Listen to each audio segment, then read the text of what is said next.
Hello and welcome in. Glad you're here. This is the Bitcoin Escape Hatch, a Bitcoin only educational channel where the signal is information and the outcome is financial freedom. My mission here is to tear down the walls that make Bitcoin feel like a lot when first learning about it. I hope that at least one person walks away from one of my videos and decides to dig deeper and take control of their financial sovereignty. As we all know, only 21 million Bitcoin will ever exist. This is the fixed supply forever. No one can print more, no central authority can change the rules, and that's why it's the hardest money in history. Today, as the title of the video says, we're talking about a very important concept when it comes to owning Bitcoin, and that's true ownership.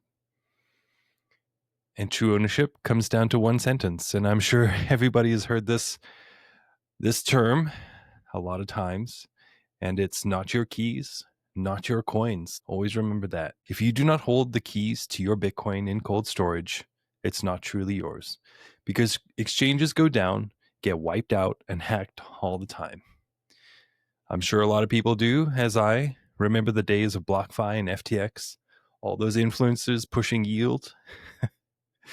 During this time, I was just in the background, learning and observing. But the entire time that yield was mentioned or pushed, I couldn't help but think that yield goes against the very foundation of what it means to truly hold your own money. I like to think that the true spirit of holding my own keys shine through the Lambo math influencers and paid shills who push people to send their Bitcoins to exchanges for yield. And at the end of the day, we all know how that went. You were the yield, you were the exit liquidity, a true Ponzi. A lot of people ultimately lost a lot of coins, a lot of wealth, and some people lost it all because they trusted influencers and personalities and didn't verify for themselves. And if there's one thing that just like really breaks my heart and that I hate to hear about is when people lose coins. It really sucks. As a personal anecdote, always remember this. Keep the Bitcoin principles of being a sovereign individual at heart at all times. And even at times when someone you may look up to is suggesting otherwise. Don't trust, verify. Use the Bitcoin principles as your social measuring stick. And as always, remember this. Nothing will ever be better than holding your Bitcoin in cold storage. Slay your heroes, as I like to say. Anyways, enough of that. Let's get into it. Here we go. If your Bitcoin is sitting on an exchange like Coinbase, Binance, Kraken, Cash App, also known as hot wallets or online wallets, you do not truly hold your own Bitcoin. Now, as newcomers, it can be a little daunting, and I understand. And online exchanges are great for making your first purchase, leaving it there, watch the number fluctuate with the volatility. But at some point, rather much sooner than later, take custody. Take that Bitcoin, send it to cold storage. When you have your Bitcoin on an exchange or a hot wallet or a browser extension, you own a promise from a company that they'll let you have that Bitcoin later. Maybe. It's literally just an IOU. And as history has been absolutely merciless to people who trusted exchanges like that, and while it's tied directly to the internet, we know they've gotten completely wiped out. And I'm just going to go over three examples of what I was just talking about. From 2011 to 2014, we all know this one, Mt. Gox, the biggest exchange on earth, handled over 70% of all Bitcoin trades globally. That's huge. Hundreds of thousands of people kept their coins on there because it was convenient. And like I said before, as a newcomer, I understand that's convenient. There's nothing wrong with that. But sooner than later, move it to cold storage. So yeah, these people kept their coins on this exchange because it was convenient until one day the site goes offline. and 50,000 Bitcoin gone forever. And at today's price, that's over $77 billion. Normal people, early adopters, entire businesses wiped out overnight because they didn't control the private keys. Just think of that. An exchange that people trusted that held over 850,000 Bitcoin in a hot wallet, and it got hacked and was siphoned before they even knew what was going on. Yeah, that one was crazy to learn about. All right, in 2019, Quadriga, Canada's largest exchange, the founder died suddenly in India. Turns out he was the only one with access to the cold storage keys. Good practice, cold storage, but as a company, bad setup. $190 million of customer funds completely inaccessible. Courts got involved, blockchain analysts, everything. It didn't matter. The dead take their keys with them. What followed was a whirlwind of court battles, blockchain forensics, conspiracy theories, and a damning fraud verdict, which discovered he was misusing the funds anyways. Don't trust, verify.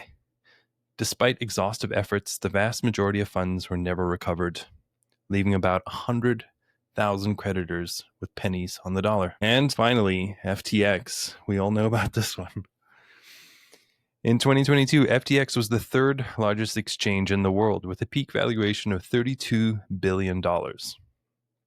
Its 30-year-old founder, Sam Bankman-Fried, was on the cover of Fortune, labeled as the next Warren Buffett, Forbes, and even got a glowing New York Times profile. He lived in a $40 million Bahamas penthouse with 10 co-workers, and if you want to know how crazy that got, they got pretty wild. Just imagine a bunch of nerds living in a fancy Bahamas penthouse, and I'm sure you know exactly where that went. Yeah, they lived in that penthouse with 10 co-workers, donated tens of millions to politicians, bought naming rights to the Miami Heat arena, ran Super Bowl ads with Larry David, and consistently repeated this mantra: FTX is the safest and most regulated crypto exchange. Your funds are safe. And just like that, $8 billion vanished in a single week. I remember being on X while this is all going down, and it was just, an ironic punchline. The guy who said, we don't touch customer funds, we have auditors, ironically used the customer funds to buy $30 million beach compound in the Bahamas, donated over $40 million to politicians, paid over $200 million for stadium naming rights, and threw parties for celebrities. FTX wasn't hacked, however. It was a liquidity crunch. It was straight up theft dressed up as innovation. Moral of the story: when someone in crypto is on every magazine cover telling you how safe and regulated they are, that's the exact moment to run. And if your Bitcoin is in cold storage, like mine was at the time, you have nothing to worry about. This goes back to the whole yield thing. FTX was a major yield exchange, and that's why everyone was sending their funds to FTX. And again, I was just in the background, just in the not posting anything. And from the get-go, I just felt like he just wasn't a Bitcoiner. Yes, I know he ran an exchange with a bunch of different coins and all that stuff, but it just didn't seem right. You're going to hear me say this again and again. If you do decide to buy Bitcoin, send it to cold storage and do nothing. That's it. That's the advice. You're going to hear that from all Bitcoiners. That's how you avoid things like this. And that's why I thought this would be a good video for newcomers and old alike. Every single person on those collapses could log in, conveniently pull open an app, and see their funds, a nice clean balance. They thought they owned Bitcoin, and yes, they owned other things, but this is a Bitcoin-only channel. I'm only focusing on the one thing that's important. They thought they owned Bitcoin, but they owned a promise, and that promise broke. That's exactly how traditional banks work too. Someone else holds the master key. They can freeze you, limit you, ask questions, or just decide tomorrow that you're no longer welcome. Think of Jack Mallers just recently. These damn banks. And this happened to me a few years ago during Christmas. I was moving some money around for my parents, who at the time lived outside of the country. And without warning, I didn't even know this, went to go buy some Christmas presents, and I couldn't use any of my cards, which was pretty embarrassing. All my accounts are frozen and marked as fraud. Savings accounts and even tax-free accounts, credit cards, everything that I had was just not accessible, which eventually ended up costing me money because I wasn't able to pay bills or anything like that. Then, after countless hours of being bounced around from department to department, they finally unlocked everything a month later. Anyways, I'd been a customer at this same bank for over 25 years. It's the only bank account I ever had. And just like that, they shut it all down without warning for no reason at all. So, enough about all the bad. Let's talk about the opposite. Let's talk about what actual ownership looks like from the ground up. I'm going to start with how these cold wallets, cold storage, are set up. To understand what a private key actually is, a private key is just a random 256-bit number. It's pretty simple. Think of a number so large that there are more possible private key variations than atoms in the observable universe. And I love that. That random number is the sole thing that proves ownership of Bitcoin on the network. From that private key, using one-way mathematics, you derive a public key. Bitcoin network itself doesn't know who you are. It doesn't care about your name, your country, your credit score. And I love that. It 0 bar or no bar to entry. That's just, it's beautiful. It only cares about one thing. Can you provide a valid digital signature proving you control the private keys that was previously used to receive those coins? That's the entire security model. Nothing else. That's the only question it asks. Is the signature valid? The coins move. That's the only question it asks. If the signature is valid, you have the keys and the passphrase, then the coins will move. If not, the transaction is rejected. Your real world identity is completely irrelevant. Anyone on Earth with an internet connection can send Bitcoin to any valid address at any time, even if the private key was lost centuries ago, the owner is dead, the address was deliberately created with no private key, and these are known as burn addresses. The address contains a typo and belongs to nobody, there's nobody on the receiving end of it. The network will happily accept and record the transaction forever, even if you send Bitcoin to an address, a burn address that doesn't actually exist. That's why we always say don't trust, verify, always check and double check. The coins simply become unspendable for all practical purposes, but the send still works. That's the entire mechanism in its pure and literal form. No magic, no vaults, no libraries. Just math and rules enforced by thousands of independent nodes around the world. Now, a hot wallet, like your phone, an app, or an exchange, keeps the private keys online or in a place where it can be used instantly. Convenient? Yes. But it's always one hack, one leak key, or one rogue employee away from disaster. Cold storage is the opposite philosophy. In cold storage, the private key is generated offline and never touches an internet-connected device while it has the ability to spend funds. Most people achieve this today with a hardware wallet, but the concept is bigger than any one device. The important part is the air gap. Air gap means just never touches the internet. The private key literally never sees the internet. And here's how it works in practice, step by step. When you set up a proper cold storage device, it generates a private key inside a secure chip, completely disconnected from everything. That key never leaves the secure element, not once, not ever. When you're doing your setup, the device will then display a 12 or 24 seed phrase. It's a human readable version of that private key. Those words are literally your Bitcoin. If you have them in order, you control the coins. If someone else gets them, they control the coins. If you lose them and don't have a backup, they're gone forever. That's the entire responsibility shift. You take the responsibility. When you want to receive Bitcoin, the cold device shows you a receiving address, which comes from the public key. You display it as a QR code or copy the string. You send the coins to it from an exchange or another wallet, and the transaction gets confirmed on the Bitcoin network. The coins are now sitting at an address that only your offline private key can spend. When you eventually want to send or spend some of that Bitcoin, here is where the magic happens. You create the transaction on a computer or phone that is connected to the internet, but the actual spending part, the digital signature, is done inside the cold device. You plug your device in or scan a QR code if it's fully air gapped. The device shows you the exact details of what you're signing, the destination address, the amount, the fee, and you verify it with your own eyes. Press confirm, and the device signs the transaction using the private key that never left the chip. Then, the signed transaction goes back to the online computer, gets broadcasted to the Bitcoin network, and confirms exactly like any other transaction. The private key itself never touched the internet, not even for a millisecond. And this is why it's called cold storage.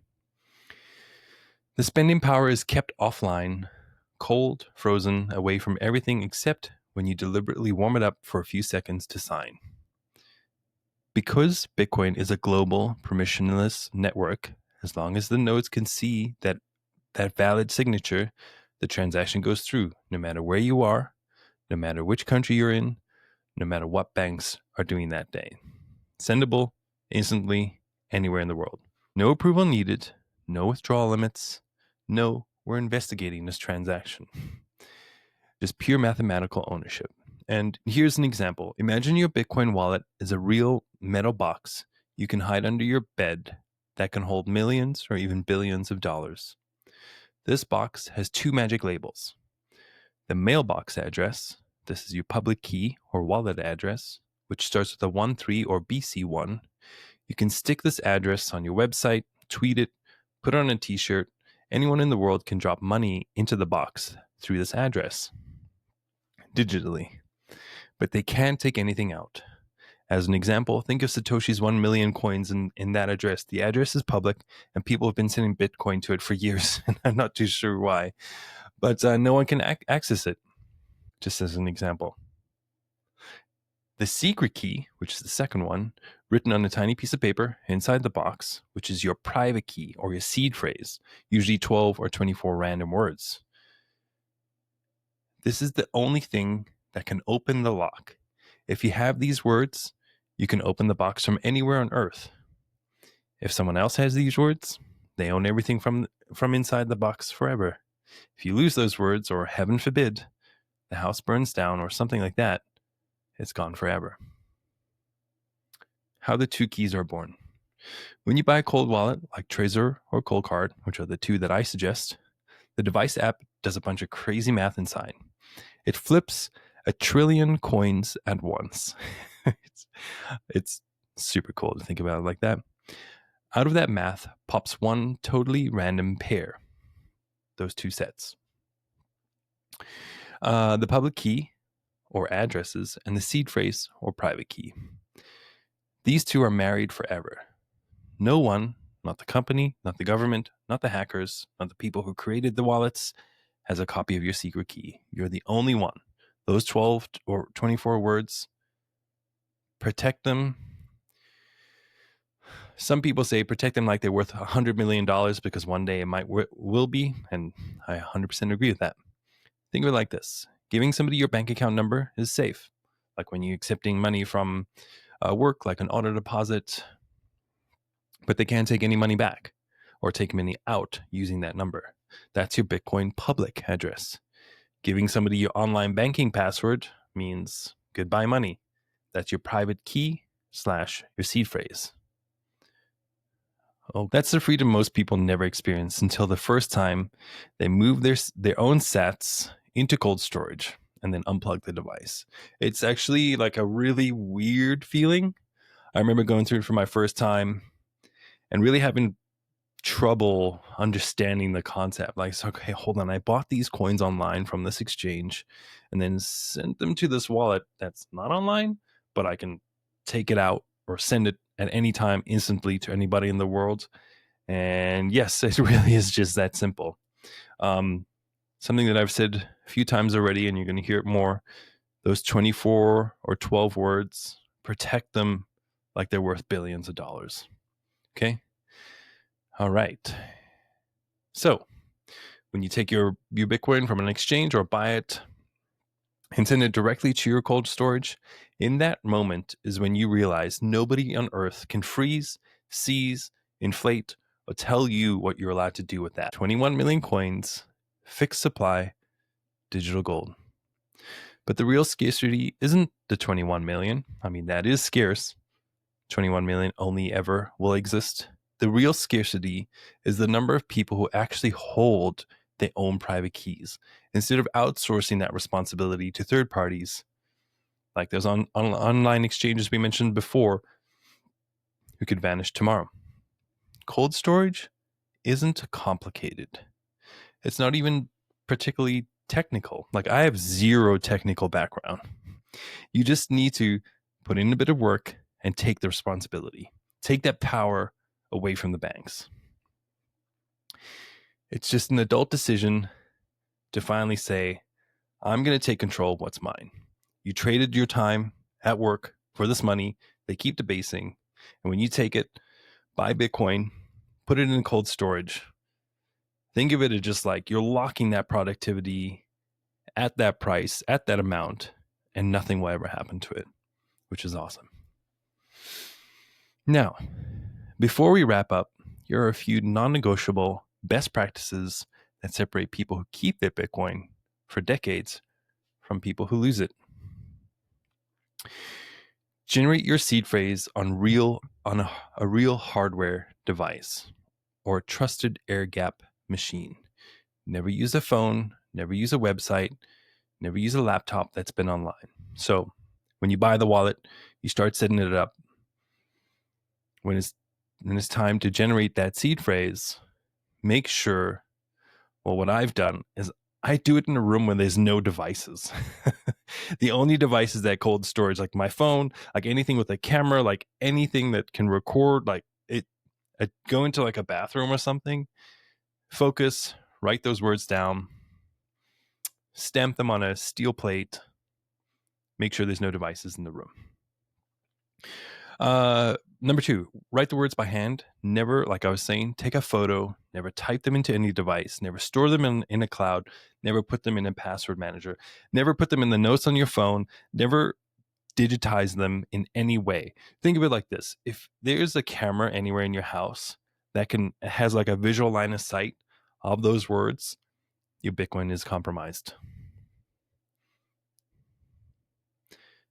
And like I mentioned before, number 3, back the seed up on a steel or titanium plate. Seed plate, crypto steel, whatever. Paper burns, paper gets wet, paper gets lost, metal survives, and is permanent. Here's one that I wish I knew when I first started, but test your backup immediately.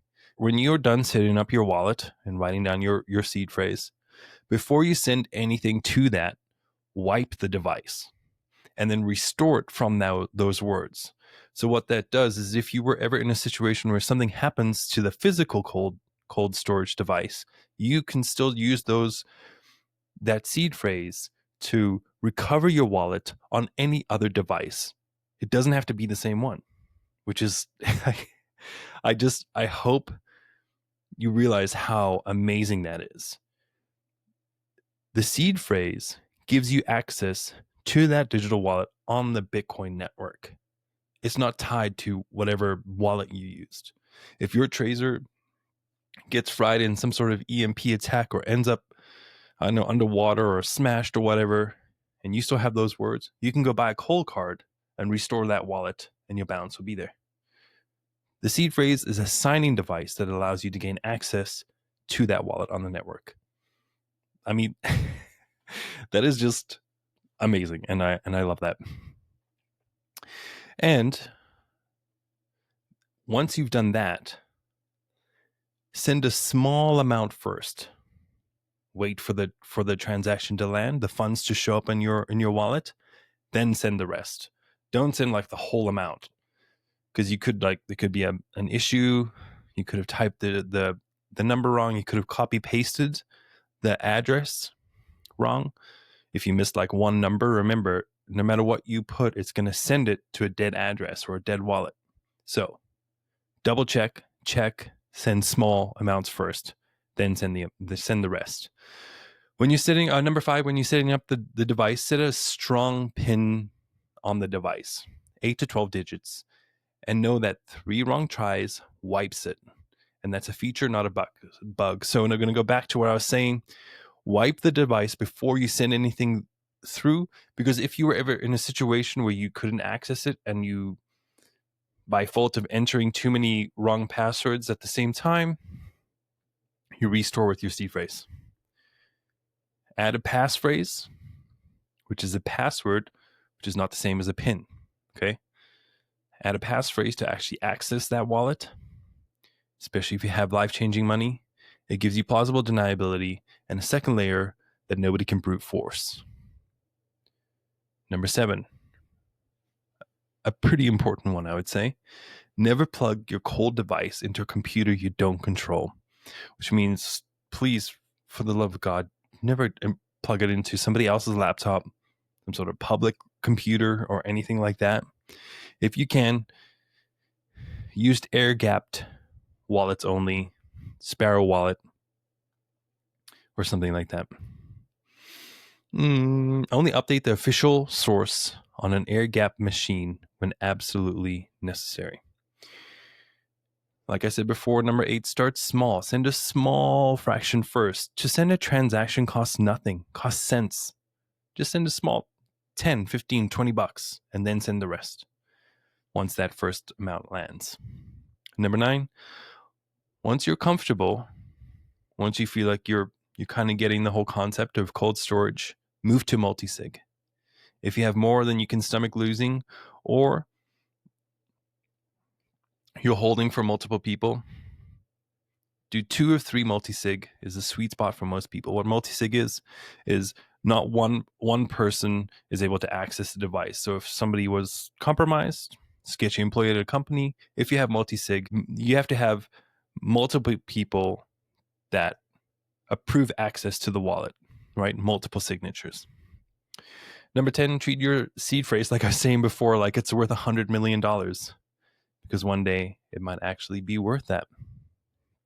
Do these things, and you're in the top 1% of holders on Earth when it comes to real scarcity. Please don't underestimate the importance of cold storage. Those exchanges can never be trusted, especially like Coinbase. The amount of times where they've just frozen withdrawals, Robinhood, like they've all just always been up to something that's like no good, right? Especially when price really runs, or people want to just take their, maybe they get to a point where they have a whole Bitcoin on Coinbase, which I really hope people don't do.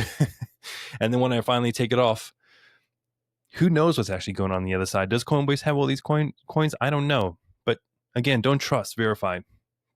Just take it off and just wait until you have a certain amount, like a big amount. I'm not sure what that is going to be, a big amount for you, and take them off in tranches, right?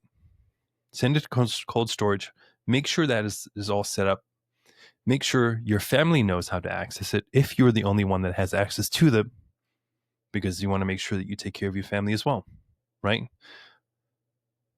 The other thing I wanted to say about cold storage, lastly, I know we're going a little long here, is once you make that move, there's something in you that changes. And at first it's scary. And I really encourage you to feel that, to feel like, oh, okay, it's been 3 minutes. This transaction hasn't landed. Where is it? Remember, this is a fully auditable system. You go into Blockchain Explorer on your app or on your device, you'll see the transaction. You take that transaction and you type it into Blockchain Explorer. There's hundreds of sites that can show you all the details of your transactions. You put it in there and it'll tell you exactly what's happening. And that's just like the beauty of it. Like you can always know what's happening with your money, right? The beauty of blockchain, the beauty of Bitcoin. Once you make that change, it changes something in you mentally. And once you take responsibility of all your hard-earned money and you put it into something that's even more hard, and you put it into cold storage, and you come up with some sort of creative, not too creative. Don't get too creative or crazy with your setups, because that can lead to troubles like 10, 15 years down the line, or if something would happen to you. And you get creative with your setup. You feel confident with it. Check up on it once a month. Do a check, right? Just, hey, okay, let me check this. Okay, check that. Great. Check my seed phrase. Make sure you do it in no rooms, or do it in a room that has no cameras. Check it, update your device if there's any software that needs to be done. Just regular maintenance. You're the bank now. You are your bank. You know you're never going to freeze your own accounts or stop yourself from using your money. That's the beauty of it. That's like when you really become that sovereign individual. You take the power out of the hands of the banks. And with that being said, thank you so much. This is my third video. Still no views on the other videos I've done yet. So if you are actually watching this, thank you so much. I appreciate it. And yeah, I think in the next one, I would like to break down mining. I'd like to go deep down the rabbit hole of mining, dispel the energy FUD, all that other stuff. But we'll see how that goes. Anyways, thank you so much for being here. Peace out.